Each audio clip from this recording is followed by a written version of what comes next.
Nasty Labs podcast, part of the HyperX Podcast Network. We're the podcast from game studio Chuhai Labs, where we talk about games, game dev, Japan, and whatever else comes up. As always, we're your hosts, Kinsey and Mark, so open yourself with Chuhai and let's go! Let's go. Open yourself up with Chuhai. Kinsey, how the hell are you today? Tell me about your life, Kinsey. I want to know. I am doing super fantastic, and okay. Nasty Labs has some real big news. Right, you're hitting this right on the top with the real big news. Real big news. What is the real big news? So, I know in the last episode, we alluded to the fact that there was going to be Whitewater Wipeout merch soon. Right. And now that is a reality. Now that 2 weeks have passed, we're in a new episode. You can get your Whitewater Wipeout merch right now. You can pre-order at theyeti.com/ChuhaiLabs. But not only Whitewater Wipeout. Yes. Nasty Labs has its very first piece of merchandise, and it is the most adorable mug ever. And you know what? You can put whatever you want in there. Want a whiskey mug? You got it. You got it.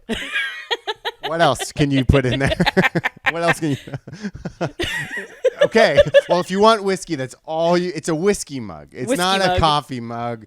It's a whiskey mug. Yeah. The fine folks over at the Yeti made a fantastic little coffee cup for us. It was devised as our tactic to get into the morning show market. All of those great shows had a mug with Regis and Kathy Lee on them, with the Today Show, with any of those cheesy ass things. Ours is one of those. It's our... We're back to back. We're looking silly. So go to theyeti.com/ChuhaiLabs right now to get that mug. You should, though, because that would be great. That's all I got. That's my sales pitch. It's so cute. It is actually really fucking cute. I was actually showing it when we first got like what it was going to look like. I showed it to our office manager here, and I thought it was hilarious because, like, she was like, "Oh, it's so cute," and then she was like, "Why is Mark so pretty?" Yeah. So what that was a realization that Mark is pretty. It wasn't the mug. Like Mark's great dashing sideburns. Wow, look at those. I know, like that mug, like we look so adorable, but like you would never think all the nasty filth that also comes out of those adorable mouths.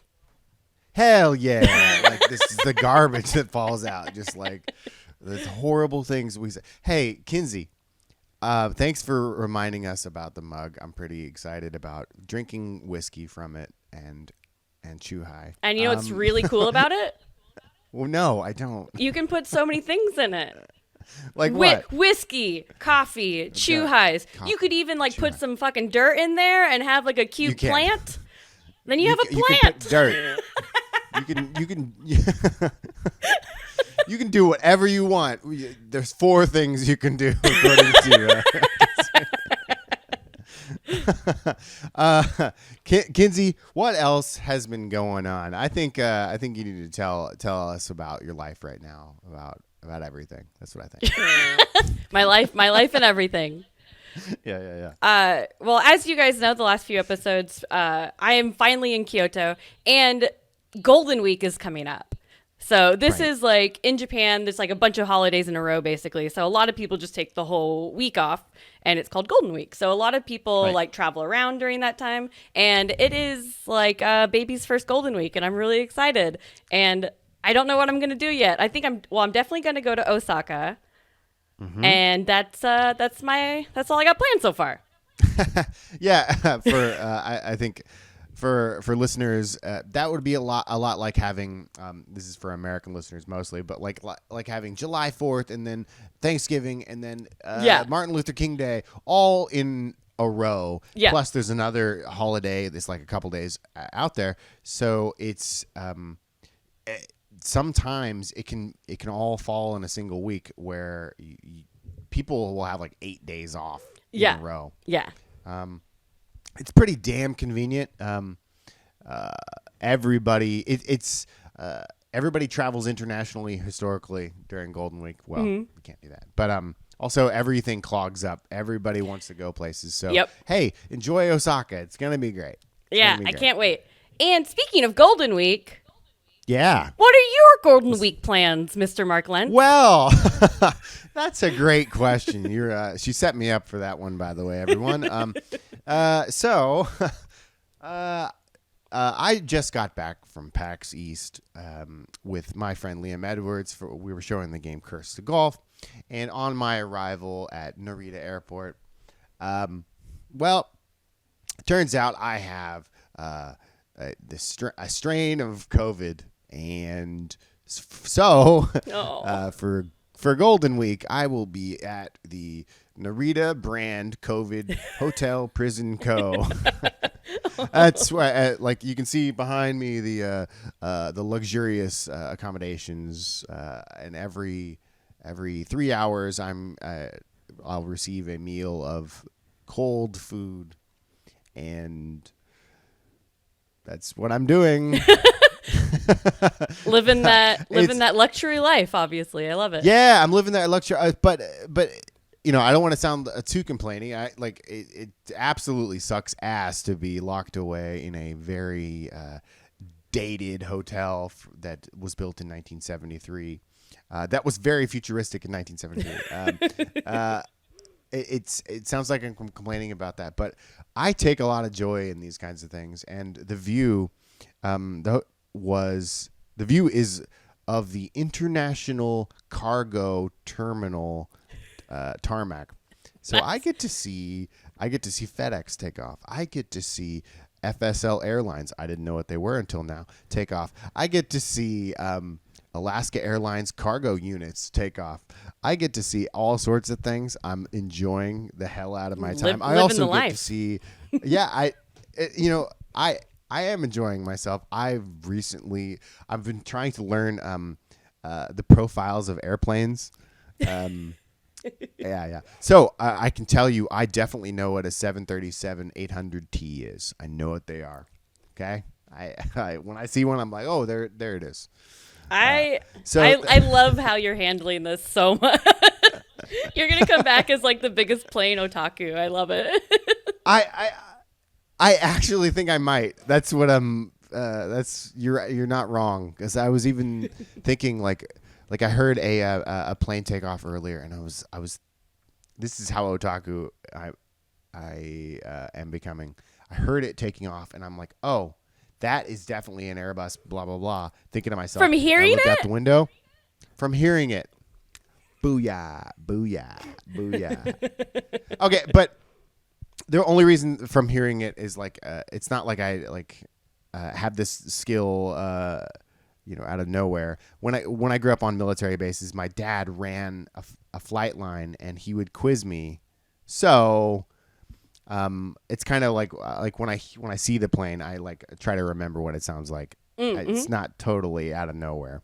But anyway, that's what I'm doing in Golden Week. Yeah. Yeah, what's up? So viewers, you can send me care packages now.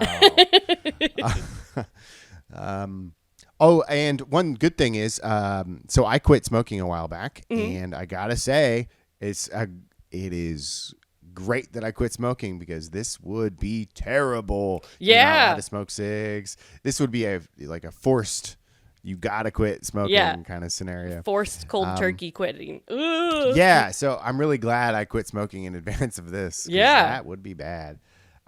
And finally, I gotta say, Kinsey, it's great to be back in Japan. I'm looking forward to this episode, because this is your episode. Why? We're in the same time zone for the first time in a month. Oh my gosh. Yeah, right. It's so exciting. Yeah. And we are also very excited about this episode, because we have a great episode lined up for you. And as always, we're starting with What Up, which is what we're playing. Oh no. We'll get back to that. And then we'll move on to our main topic, news, and then we'll answer your questions. Hell yeah. New this April from HyperX. It's the HyperX Clutch Controller. Get better control of your mobile gaming with its comfortable grip, directional pad, analog sticks, and shoulder buttons. This versatile control can fit a variety of phone widths and can also connect wirelessly for use on tablets and PCs. Learn more and pick one up at HyperX and HP.com. Amazon. Micro Center. Target. Best Buy. And many other fine retailers. Wow, Kinsey, that was fucking tight.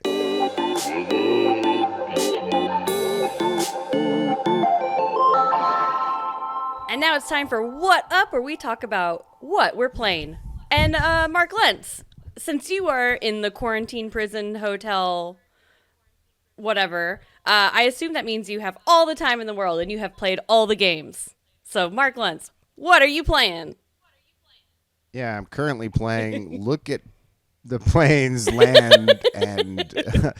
No. So I have not been playing games. I bought a bunch of games to play and travel, but you know what I did instead? What's I read books. I read a real what a fucking dork. nerd. Yeah. I read 4 books and I feel pretty good about it. But that's not what the show is. The show is not about how I really love comedy drama by Bob Odenkirk, or it's not how Once Upon a Time in Hollywood by Quentin Tarantino, the novel, is amazing. It's not about that. What are you playing, Kinsey Burke? Wow, this segment is going to be so good this week. It's crazy because yeah. So this is not the game I was planning on talking about, because as a good podcast host, I was going to play a game. And then instead, I played Tourists all weekend and every chance I've been getting lately. And my Xbox isn't even set up in my hotel room yet. So that's been great. I did download a phone game. And I've been slightly addicted to it because I've been playing it like every night before bed. And I don't remember what it's called in Japanese because I got it on the Japanese Google Play Store. But when you change it to English, it's just called Cats Are Cute. And I'm like... It's like hentai, no hentai. I'm like, that's right. Cats are cute. But it's just like basically like a city builder where like you can unlock new cats and those cats come with a house. Basically, like this cat lives in the bread store. So when you unlock that cat, you also get a bread store that you can like place somewhere in the town. And it's definitely one of those like, generic, I don't want to call it generic. That's not fair. But like, cell phone city builders where like, once you start leveling up, it generates this much like currency every so many minutes. And then you have to like go around and collect the currency. It does kind of that thing. And in true mobile fashion, there's several currencies. So the currencies are fish and cat grass and toys. Right. And I am loving it because you can level up the buildings, but you can also level up the cat itself. And apparently when your cat gets to level 30, it can start mating. And I was like, wait, what? So I haven't gotten to that point. We're not old enough for that. I haven't gotten there yet, yeah. But that's level 30. And I've been leveling up my cats a lot. But I've been really, it's kind of has that like Pokemon thing where you can like unlock new cats all the time. And like, there is like a little Pokedex thing that like tells you what cats you need. And certain cats like, come in little sets. So once you complete that set, then you get another reward. So I've been really loving it because some of those cats are cute. I recently unlocked Fatty. Ooh. Fatty so far is a great big fat white cat who sits in this like big house and just like, I haven't unlocked his secondary tricks yet, but his initial trick is he just lays on the couch and watches TV. And I'm like, right. Yeah. But I was kind of excited because the cat with the bread store, when I unlocked their secondary trick, it was to loaf around.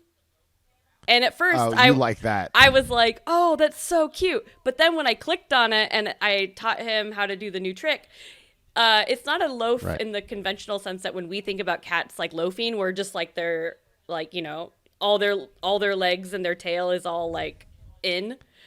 The cat was like straight out like pencil, like front paws out, back, and it was laying with the baguettes.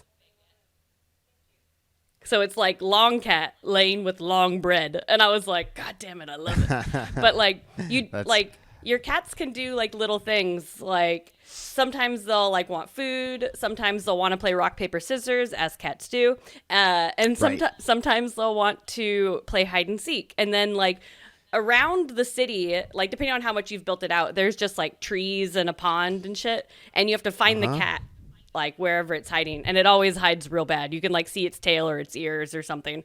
But at first, like I didn't think this game had a lot of depth, but the more I play it, the more I'm kind of getting more hooked, because like one of the currencies is also hearts, and you get that like every time you tap on the screen, you'll get a heart. And you can also like watch ads to make your hearts and fish double. But like, so I was tapping, and it was like, oh, you tapped on enough trees, you unlocked a raccoon friend. And I was like, excuse me, what? Yeah. And then apparently I tapped on water enough times that I unlocked a pelican friend. And I was like, oh my God, what? How many more friends are there? And like this little game it's free to play. You just have to watch ads to get like additional things.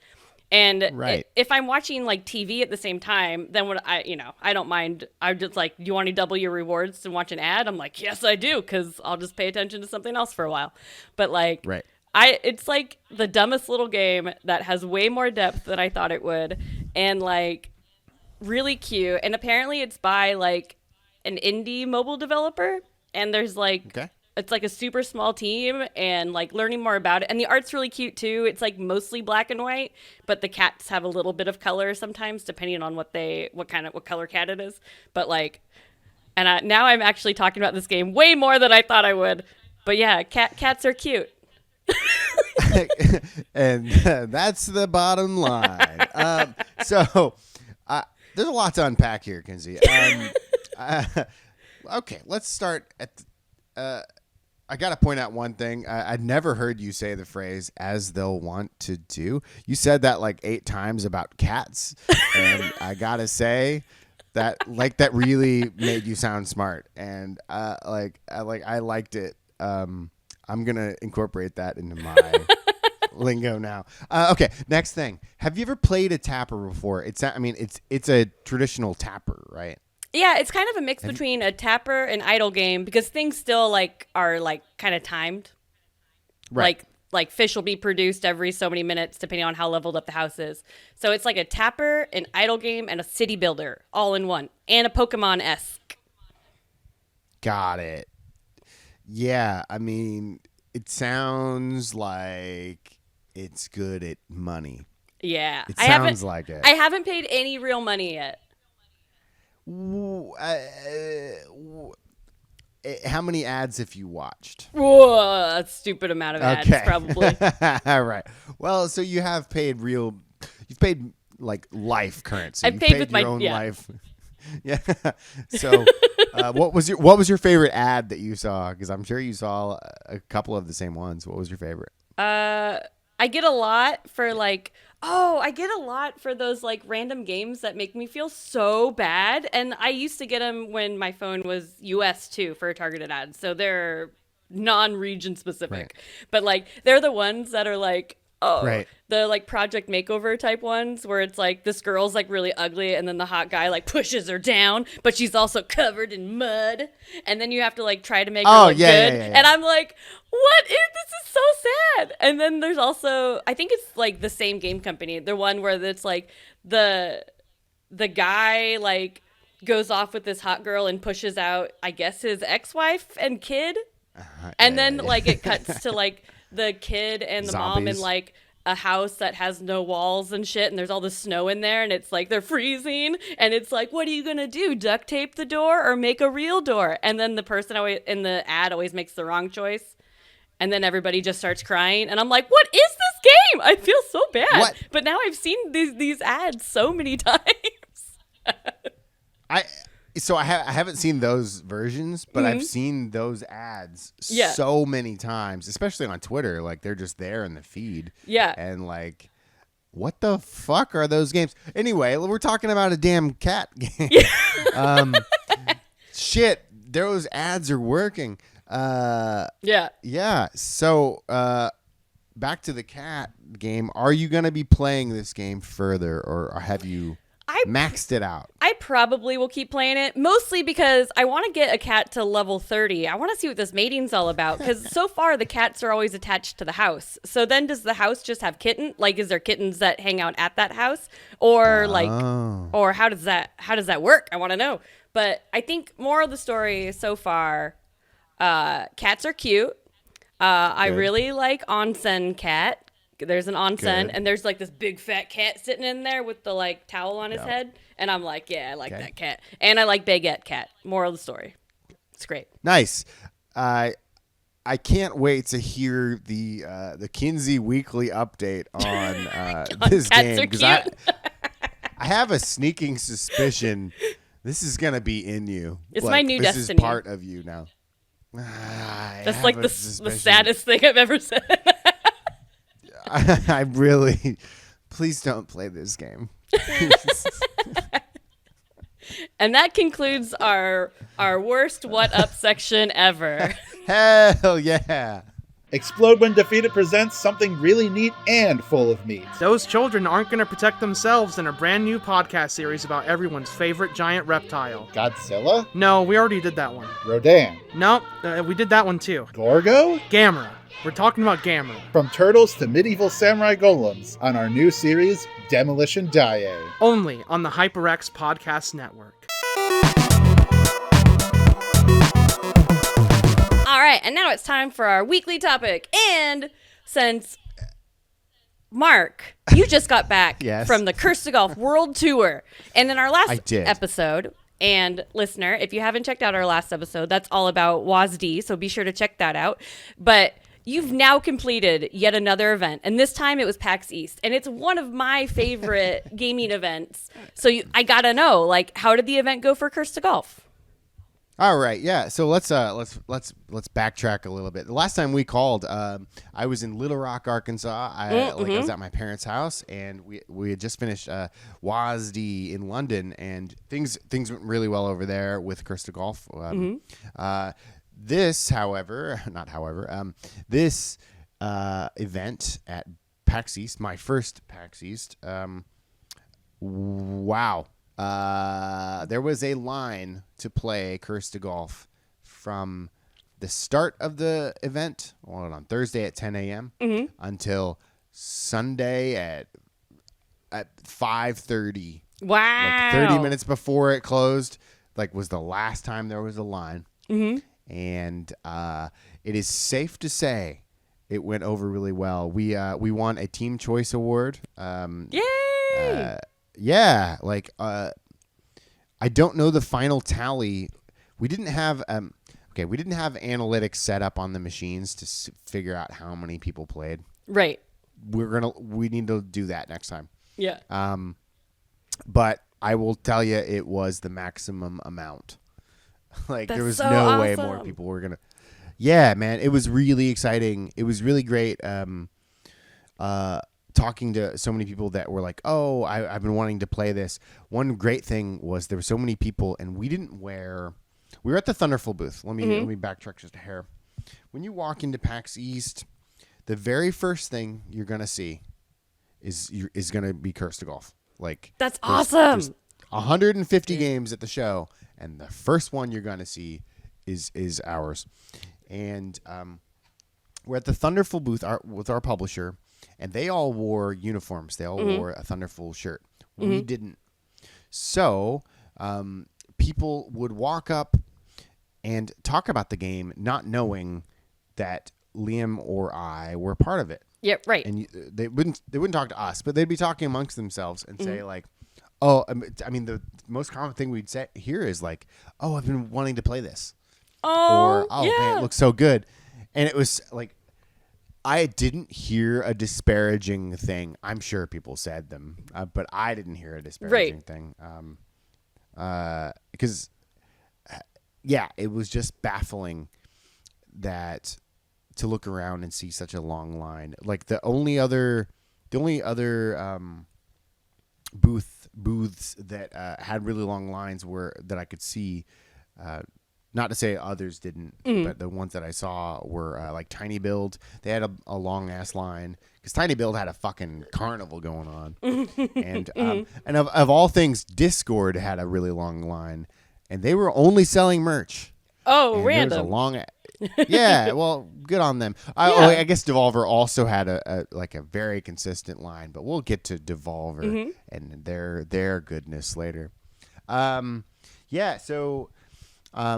Liam got to be on a ton of different interviews, including Wolf Den, which your partner Tony is a big fan of. I am too. So that's coming out. Who knows when? It was great, and Yay! I think now we should probably talk about PAX East as a whole. Okay. PAX East. This is my first PAX East, and before I got to this one, you had said PAX East is your favorite. Yeah, PAX Right? East is definitely my absolute favorite gaming event of the year. I love it. Well, PAX East is definitely my absolute favorite gaming event of the year. Yay! For sure. Yeah, no, there is no doubt in my mind. It is a spectacular event. Yeah. I've only been to PAX West once, but when I went to PAX West, I was like, oh, this is now my favorite event. Yeah. But coming to East, I'm like, oh, this is just spectacular. The fact that it's for those that don't know, it's in the Boston Convention Center, which is like a giant open space. It's huge, yeah. Yeah, I thought you were gonna go yeah, it's huge, but yeah, it's just this. It is only one building, whereas a lot of other trade shows, it's like a series of buildings. This is all in one place, so you're gonna see AAA titles. Then you're gonna see a section of indie titles. Then you're gonna see a section of indie board games. Then you're gonna see a fucking huge space of people playing board games. I mean, like an airplane hangar filled with board games. Yeah. It was, and I'm not the biggest board gamer, but I appreciate that, and I appreciate that people, the love that they have for board games, and the fact that you get to go pick out a board game, and then you can put a little flag up where it's like you want to learn how to play it. And someone will walk by and maybe they want to play, teach you how to play it. What the fuck? I love it. I love it. Yeah. From that, what I love about PAX East is just that, I don't know how to say it really, but nothing's a secret. I feel like a lot of people go to PAX West and they go to the show floor and they're like, wow, this is so big, it's so cool. But they don't even realize that there's a 6th floor show floor. All the board game stuff are on, well, I don't even remember what floor that is, but one of the lower floors where it's just a bunch of little rooms where if you don't know that they're there, you completely miss it. But at PAX East, because that convention center is so gigantic, and everything's in one room, everything's right there. And it just makes it so much easier and feel so much more connected. I love that show. Yeah, man. Everyone is right there. There's no you don't have to text somebody and say, hey, I'll be at this place or get lost or whatever. It's just you're at your booth or you're at my booth. It's all right there. Everybody's a 1 minute walk away. And it's so convenient to meet everyone, so convenient to try out games. It's a lot easier than having to go to another building or whatever. Speaking of that, I definitely, I typically don't play games at trade shows. I mean, I try to, but I don't play that many. Many. I kind of I usually focus on kind of talking to people, and I had a lot of opportunities this time around, and I played everything from the Screenwave Media team. I played. I got to play Infernax. It's one of my favorite games. I got to play it at the guys who made it their booth, Berserk Games. Oh, so cool. They had one of my favorite. They had one of my favorite booths I've ever been to, and I hope I'm not. I'm not gonna. This is not me jumping ahead because we're gonna talk about memorable booths here in a second. But they had one of my favorite booths because they just had a thrift store couch and a whole shitload of like Tums and ibuprofen and fucking and like bagels and so I sat down on the couch and I was like meeting the team and he was like they're French, they're from Quebec, and they were all like, hello, would you like Tums? It's my favorite flavor, wild berry. I'm like, okay. He's like, yeah, and he's like, when you come here, we don't have acid reflux. No, we play games. I love that all so right, much. man. Yeah, he was so fucking serious, but it was also the silliest gag I've ever seen. Right. Like it was commitment to having a fucking couch. And I got to play the new Ninja Turtles game. I got to play nice. Our friend Wolfgang, his new game Melon Journey. Mm-hmm. I got to play.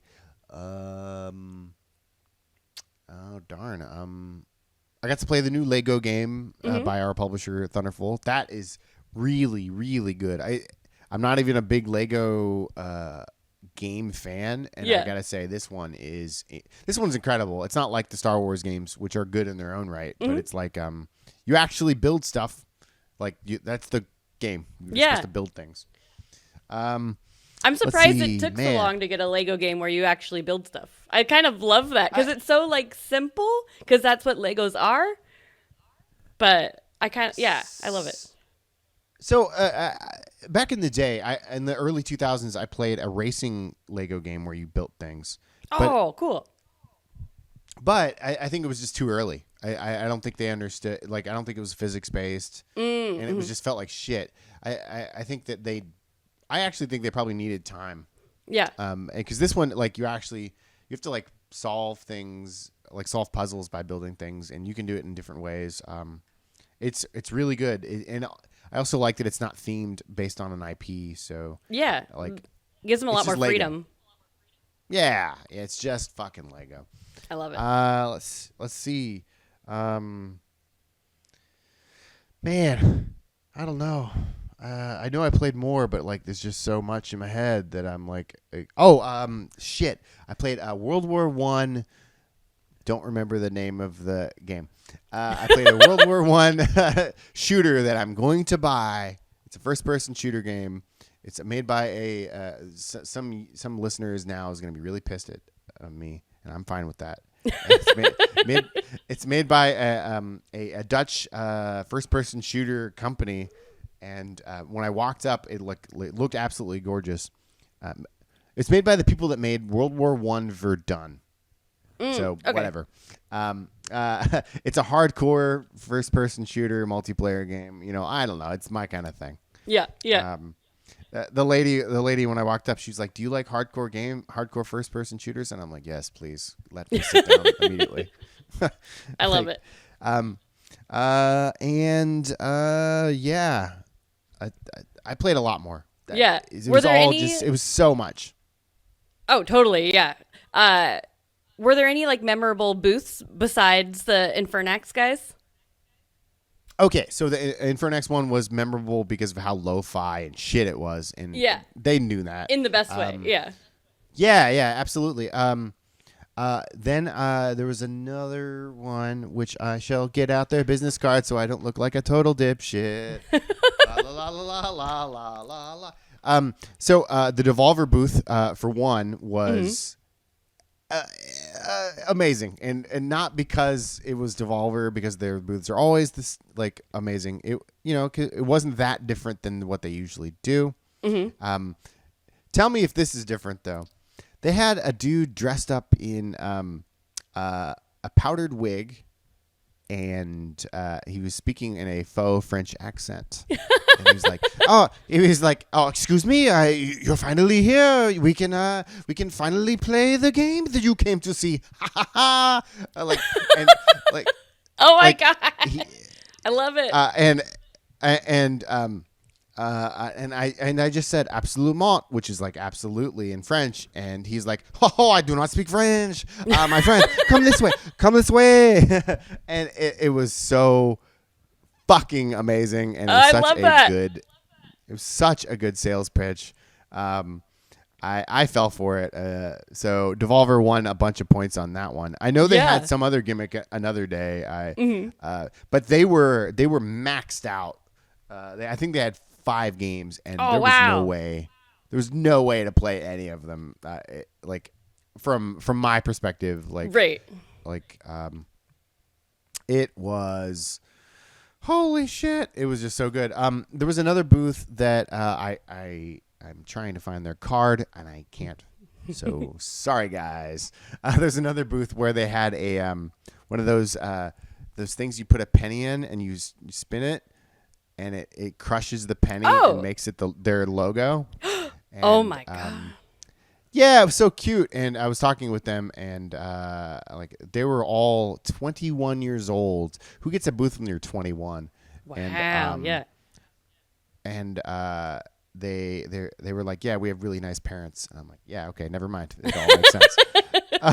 But they were 21, and they were trying to find a publisher for their game, and I really appreciated the effort that they put in. Yeah, they had that coin crushing machine that pressed to their logo, and then they had that's awesome. As someone who collects smashed pennies, now I'm like, shit. So can we steal that idea and have a Chuhai penny smasher? Because that would be cool. Yes, we can. I told them that. I did tell them that. I'm like, we're gonna take this, and they were okay with it. So one of their parents owned the machine, so they said they knew how to. It was just it was easy. Yeah. But, then. The Tiny Build booth was a carnival. It was It was just a carnival. Mm-hmm. It was. I kind of love fucking that. Huge. I love me a good theme. Yeah, I mean it was huge. The Tiny Build booth was a miniature trade show. Oh, it was so cool. Big. Mm-hmm. Like they had tents that you could go in, and some lady was telling me she was good at magic in there for some reason. Whatever. She doesn't even work there. She doesn't. Well played. Yeah, man. Okay, I got nothing else. Was this your first time in Boston? This is my first time in Boston. It was. Yeah. That's awesome. Wow, what a great city, right? Yeah, I think that's I love PAX East. I love everything about PAX East. I love the layout, everything that we've already talked about. But I think another huge reason that that's one of my favorite shows is because it's set in Boston. It's a real thing because it's in Boston. And Boston is such a cool city. And aside that, I played a shit ton of Fallout 4, and that was why I really like Boston to begin with. But sure. It's such a cool city, and I also do really like history, and there's the Freedom Trail there. There's the Old North Church. There's so many things, and I last time I went to Bunker Hill, and I'd never done that before, and there's just so much in Boston that's really cool, and the city itself is so pretty. What'd you think of the city? Yeah. Okay. Wow. There's not a lot of American cities. So I like a lot of American cities, but there's not a lot of American cities that are wholly unique. Yeah. And I know that seems rough, but honestly, this is Boston is it's special. It's it's you go from beautiful old row houses into ornate brutalist 1920s architecture to art new what's the Bauhaus style architecture to fucking ancient architecture. I mean it was there was cobblestone roads and everywhere you looked, it was just goddamn magnificent. And Yeah. it was so, and to top it off, like it's the cleanest American city I've been to, like by far. I don't know how it's clean. Someone explain that to me. That's a good question. Yeah. And I like the random, like, super old graveyards just, like, throughout the city. Something about it is so cool. Like, I love it. Yeah, man. Chinatown is just absolutely beautiful. Yeah. Like, I didn't get an opportunity to see too much, but, man, I enjoyed everything I did see. I went to a legal marijuana dispensary, and I asked, like, a local, like, where should I go? And, like, this one dude was like, oh, you need to go to this particular place. And he was like, it's in an old, like a 200-year-old bank. Oh, And, cool. oh man, it was so cool. It was like in this, like, it was legit. It was very neat. Was it like a bar or a restaurant or a store? Like, what was it? No, so it was a weed dispensary, and it was like, Well, like the place in the bank that they suggested. it was a weed dispensary. Oh, that was also a weed. Okay. yeah. But okay. It's 5 steps behind. Damn. No. So but it has like these amazing murals on the ceiling that are ancient, and we went there on 420, so there was just all these great signs of like, welcome, have a great 420, and like I did have a great 420. Thank you. Yay! Yeah. Good. I had too much of a good time. Good timing, PAX East. Thank you, Massachusetts. Yeah. Thank you, Massachusetts. And people say it was expensive, but it wasn't. It was fine. It's weed. Fuck off. Everything about Boston it lived up to the hype you'd built. Yay, I'm glad. Yeah. It like, you didn't oversell it. Like, at first I'm like, man, this lady's just talking some shit. But no, man, it was really great. Anyone out there who's listening, yo, Boston's great. Boston's fucking great. All the hype. Your turn to fucking vent, dude. Yeah, like, sorry. Boston is absolutely fantastic. And for anybody who has the opportunity to go, definitely go. There's so much cool things to check out. Like I was saying earlier, if you like history, food, there is excellent restaurants there. Specifically in like the North End is like kind of like their little Italy, and some of the best Italian food I've ever had like in my whole life has been there. So definitely go there. So even just like outside of PAX East, there's so much cool stuff to go see and do. So has the Chew High Lab seal of approval. PAX East, Boston, we love you. Thumbs the fuck up, dude. Yeah. The Hardcore Gaming 101 podcast is on a mission to rank the top games of all time. I like the idea that when Bruce Wayne gets angry, he switches to the Batman voice. Why do you have such a problem making Boomerang shaped like a bat? You mean like Batman? Not like Batman, just make it for me! Bruce Wayne, uncanny even with this guy. It's a Herculean task, and I'd be lying if I said it hasn't taken a toll on our cognitive faculties. Most people would be happy to have a job during a global pandemic. Dennis! Hardcore Gaming 101, twice a week, every week, right here on the HyperX Podcast Network. And now it's time for the news. Quite a few things happened this week, so I'm pretty excited to share some of these. So first one up is the Super Mario Brothers movie starring Chris Pratt had originally been delayed. I just fucked all that up. Has officially been delayed until 2023 as Hollywood continues to be affected by COVID-19. And Miyamoto announced the delay via a tweet on the NOA account. And I love how he started it, because here's his tweet. Yes. This is Miyamoto. It's like you're getting a text from your dad. Like, this is your dad. And you're like, I know, Dad. But this is Miyamoto. After consulting with Chris Sun, my partner at Illumination on the Super Mario Brothers film, we decided to move the global release to spring 2023, April 28 in Japan and April 7th in North America. And he also added, "My deepest apologies, but I promise it'll be well worth the wait." Well, there you go. Okay. One, I didn't know this. There's a meme about this. Yeah. I didn't know where it came from. This was pretty exciting news. Before we started recording, Kinsey was making fun of me because I'm like, "Oh, this is exciting." And she's like, "I'm glad you approve." Like, well, I didn't fucking know, listeners, and I didn't know Kinsey. My bad. That said, like, okay. Are you excited about the movie? So kind of not really, and yes, all at the same time. Like, there's some aspects of the cast list that I think could be really fun. Like Jack Black and stuff. Like, I think that has the potential to be really fun. Chris Pratt, I'm less sure about, but I mean, I kind of thought the same thing about Sonic, with his new voice, and I saw the movie and I adored the Sonic movie. So, you know what? Who knows? And if Miyamoto said it's going to be worth the wait, if there's any people like I trust in this industry, it's Miyamoto. So, yeah, I guess I leave it in his capable hands and hope that it's fine. Yeah. Okay. So I think that's one of the more healthy responses I've heard about like Chris Pratt being in it, because listen, Chris Pratt, he's whatever. Yeah. But we have like historically, he's been pretty funny.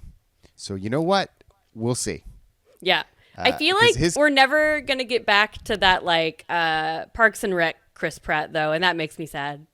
Because I feel like that's his pinnacle of funny. He was so good in Parks and Rec. I think that's why he's cast.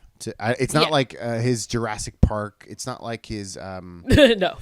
Like no one cares about that. It's like this. It's like Parks and Rec and Guardians of the Galaxy, which I haven't seen, but he looks funny in it. Yeah, I liked Guardians of the Galaxy, and I'm not a big Marvel movie person. And I also think that like the Mario character himself, like he's not that important. It's all the other characters anyway that are like cool. Yeah, like yeah. Mario's the everyman, so like who cares who plays him? Because it's the Jack Black, it's the Toad that I'm mostly excited about. Oh, so, yeah. I can't wait for Toad. Yeah. So anyway, this got delayed. It was bound to happen. Yeah, I mean, COVID-19 is affecting everything, so of course it would affect movies. It's not the first movie that it's affected, so it'll come out when it comes out, and hopefully it'll be good. Booyah. And next up, after more than a year after launch, the PS5 is finally getting a feature that PC and Xbox gamers have had for years, which is the variable refresh rate. And that arrives this week on PS5. The feature allows for a dynamic display refresh rate that can continuously and seamlessly vary on the fly. And this can really help your console sync with your TV, and it can really cut down on things like screen tearing. And like, it doesn't sound that exciting, like, because it sounds so like technical and stuff, but It is actually a good thing that the PS5 probably should have had from the beginning. So It's really great that they're like getting it now. Thank you, Sony. Thank you, Sony. Other consoles and computers to it. Welcome to the normal. Good. Welcome to 2022, Sony. Yay! Yeah, hell yeah. But that is good for PS5 users. Next up. I was like, what is your opinion on variable refresh rate? Yeah, I don't give a shit. Yeah. So next up, Square-Enix recently unveiled their new Final Fantasy VI figure as part of their like fancy Masterline series that they have of like really nice expensive models. Yeah. And it's a 1/6 scale model of Terra riding a set of Magitech armor. And the figure itself is really, really pretty. It's really well done. But the price tag definitely shocked some people. It's $11,000 US. And even Final Fantasy series curator Sakaguchi tweeted things like, "Isn't that a bit much?" and "Are you okay, Square-Enix?" Like the actual creator was like, what? Right. Like, yeah, that's a lot of money, and I know figure collectors are like kind of crazy, and I get that, but 11 grand? That's how much my car was. Like, I've never spent 11 grand, so I don't know. You know, like that's a lot of money. that's a lot. That's a lot of money. Okay. I'm gonna try to be right in the middle on this. Let's see here. If I'm gonna buy a fucking figure that's really expensive and it's from Final Fantasy, at least it's the thing that I would buy. Yeah, at least it's that. But I don't know, man. Like, what makes it 11 grand? Like, I understand that you have to pay for craftsmanship, and I totally get that. But is it made out of gold? Like, yeah, man. Like what? Like, I got nothing for this. It seems really stupid. Like, yeah. Like, it sounds like Final Fantasy creator is like super questioning if this is a good idea or not. And without saying it, I'm thinking he thinks it's not a good idea. yeah, well, no, I don't think anybody thinks this is a dandy idea. Though, it's a hell of a fucking PR stunt. I mean, right? Because it's expensive, but somebody's gonna buy it, and the amount of press they're getting on it is probably totally worth it. And if one person buys it, that's like 11 people buying $1,000 one. So like, I guess it might work out in the end for them. I don't even know how to think about it, but I feel like, yes, there are expensive figures out there, but when I think of an expensive figure, I think of like, $1,000. And even that, I'm like, you spent $1,000 on a toy. I mean, to be like as real as possible here. My favorite thing was that if you bought it, or like I just saw like some screenshots later that it was like, buy now and only $4 shipping. Oh, I saw that. Yeah, like, oh, that's pretty tight. That's like the second, that's like the lowest blow of the whole thing. Like, not even free shipping after dropping $11,000 on a toy. Yeah, that's crazy. You would think they would at least do free shipping. I don't know who this is for. I don't know. Is this for the, like, this is obviously for the ultra high end collector, but is this just for the resale market, because they're hoping that speculators get in on it? Is that what they want? Like, I don't know. I feel like at that price point, there is no resale market. I would assume. I guess I'm not really sure, because that's like way higher end than I ever tried to like collect or resell or anything.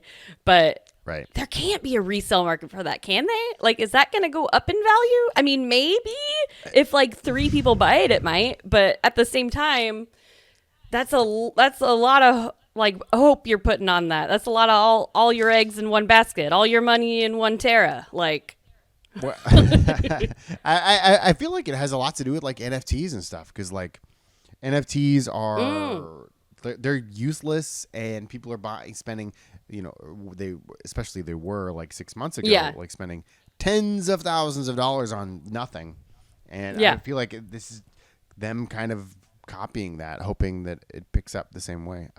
That's just my guess. I don't know. Yeah. It's so weird. Yeah. Well, we'll see what happens and see, like, maybe baby. Someone will buy it. I mean, who's going to be that first YouTuber to unbox that $11,000 statue? Good point. Oh, shit. That's a very good point. So we'll just have to see. But listeners, tell us. I mean, would you pay 11 grand for a statue, even if it was your favorite game, favorite character, favorite absolute everything, the pose you've always wanted? Like, is that still too much? I personally think yes, but I would love to know what you guys think. So hop on over to our Discord and go to our podcast chat and let us know what you think. Nice. And now it's time for Call Me Up, where we answer your Discord questions. Ever want to ask a question that we answer on the show? Hop on over to the Call Me Up section on our Discord. Chew High Labs. That's the Discord. Yeah. Kinsey, what's an example of a question that someone has had? Here's one now. Steven asks, What's your favorite Mario 64 level and why, Kinsey? See, okay, when I read this question, I was like, that's a really good question because I really like Mario 64.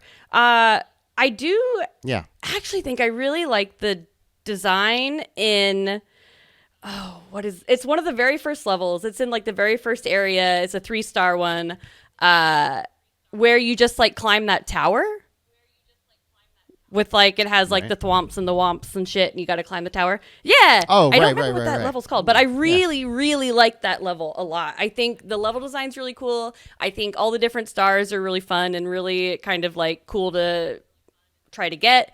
I do think the very first level in Mario 64 is also great because like the different stars you have there, you have to like get to the island. So it's a real good like tutorial level almost where it teaches you about the cannons and shit. And that one you also like you start off just climbing up this big hill. There's the Koopa race. Like that level is excellent.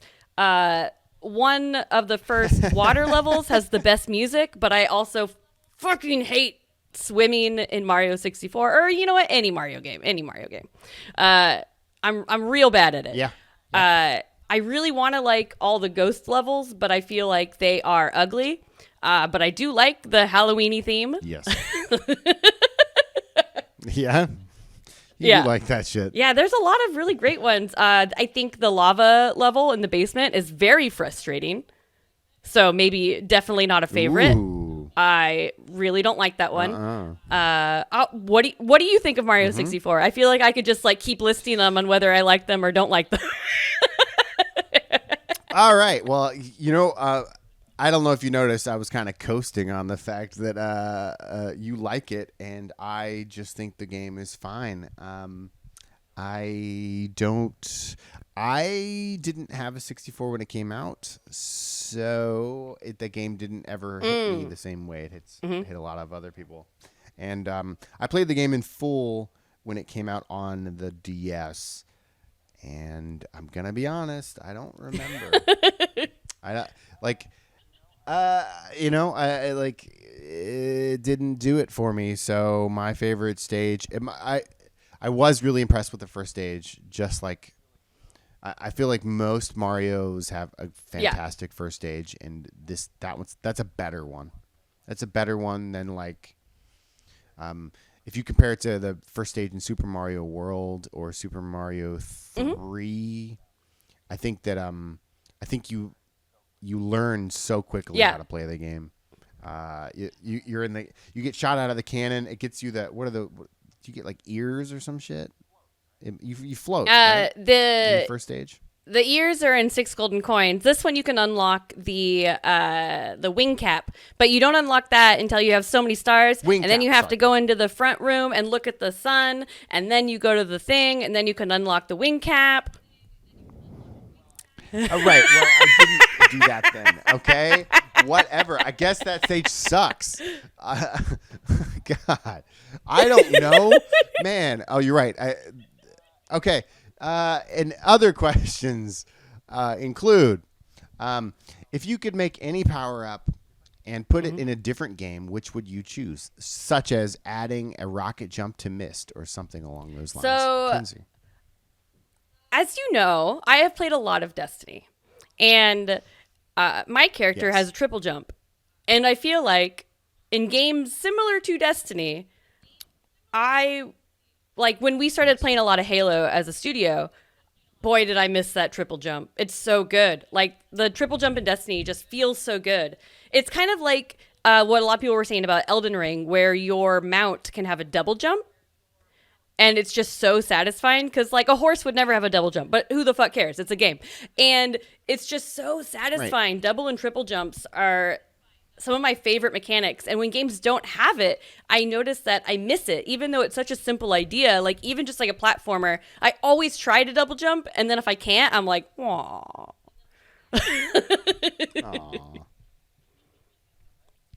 I'm right. That was pretty good answer, actually.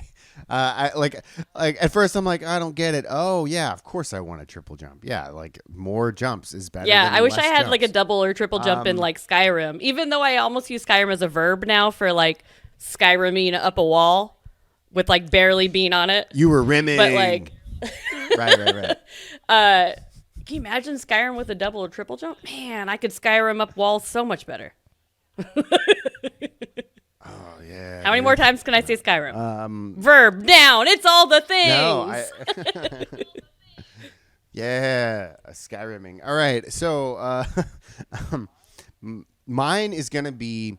Do you remember the game? Of course you do. The X-Men. Yeah, that game's fun.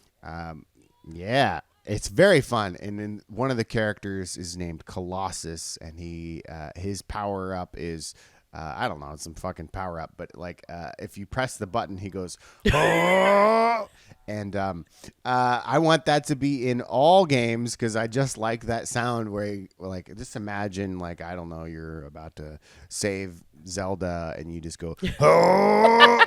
Like I just like the sound of it. But to the actual game, it would basically kill enemies around you and it made you feel invincible for it's like a little charge up sort of move. Or wait, no. Or is it sort of more like Blanca's electrical thing in Street Fighter? It's like Blanca's electrical. Like it like a field of electricity will go around and kill out all the enemies in that field. Now I don't care about the damn power up, but like the sound effect was just so memorable to me that's what I'm that reminds me of a game that you talked about on the show like a couple episodes ago where it had a button and all the button did was make your character beatbox. Oh right, yeah. That is the same kind of thing. That was totally realistic Battle Simulator? Yes. Totally realistic battlegrounds. They have a lot of games that are called totally realistic. And yeah, in that game, if you just press the G button, you start beatboxing, and you'll run around and you'll hear like a dozen people beatboxing, but it's the same beatbox loop, and it's all out of sync, and it's all fucking whack, and it's absolutely beautiful because you're just there to annoy people, and I want that same thing. I kind of love that. Good memory, like that's like when you were talking about the power up, I was like, what if you could beatbox in Destiny? Because you already have like the stupid dances that I love, but what if those dances had sound? Well, I guess a few of them do. There's like the cowbell one, there is the DJ one. A few of them do have sound, but if you just had a fucking beatbox one, and then like you're going through, like a very serious like raid or something, and then all the fucking characters are like that'd be so cool. Oh my gosh, I love it. I love that. That is a really great idea. All right, and the last question is from Groovy. It's which video game character would you take with you during a zombie apocalypse? I do. Should I go ahead? Should I go first? Yeah. Okay. I'm gonna take because there's an and symbol between their names. I'm gonna take Pocky and Rocky. You might. Why would I take Pocky and Rocky? One, it's a lady. That means maybe we can repopulate the earth. Okay, that's one.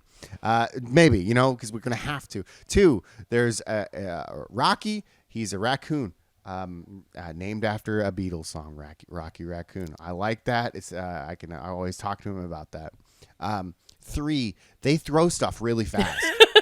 So our defenses are gonna be high. That's what I got. Ooh. Kinsey, your turn. I was trying to think about some good answers, and all I could really think of was like, I love the Left 4 Dead games a lot. And at first I was like, I think her name's Zoe. I was like, I would take one of the characters, maybe the character I always played as, which was the girl in Left 4 Dead. But then I was like, yeah, she's really cool and I really like playing as her, but her like banter's not as good.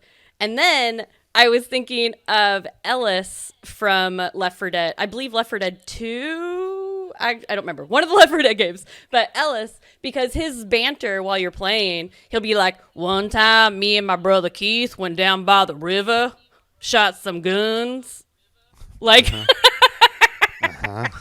I'm like, he has zombie apocalypse experience already. Like, his zombie apocalypse resume is pretty good. But he's also hilarious to talk to. And you know what? I think, if anything, the zombie apocalypse needs a little bit of humor because it's a real downer. Yeah. Like, people are dead and stuff, and like you have to like shoot your grandmother in the face again. Right? Like, it'd be fun to have someone who is, you know, kind of funny that you could live with, because especially if it's just the two of you, ooh, they better be okay. But like, I don't know, that would be cool. Because I mean, you could always take someone who maybe doesn't have zombie apocalypse experience, but is just like hella strong, or like, I don't know, like, I guess what is it? Vampires are in most games like they're immune to most diseases and stuff. So I wonder if a vampire is immune to zombieism. Like not zombies. Like werewolves and vampires are a lot of times like immune to diseases in some games. So like take fucking Dracula, like from Castlevania, like Alucard. That'd be sweet if your person like could fight and like will never become a zombie. But wouldn't they eat you? I mean, that could be fine. I mean, they don't have to drain all your blood. You're just like a little sustenance, just a little nibble. Yes, but okay, yeah. I've seen True Blood. I know how this works. Yeah, it was vampiric. Yeah, okay, we'll do it. I like your answers. I think I like that they were pretty well thought out. Like, they're a little less winged than mine were. I don't know. I'd hang out with a raccoon. Oh, or you could just like have tails. And then he could like he's like can build shit, and he can just make you a little zombie-proof home. And he's adorable, and he can fly, and he can carry you while he flies, so he can get you out of trouble. And he's a fox, and he's chilling. Yep, I got he sure is.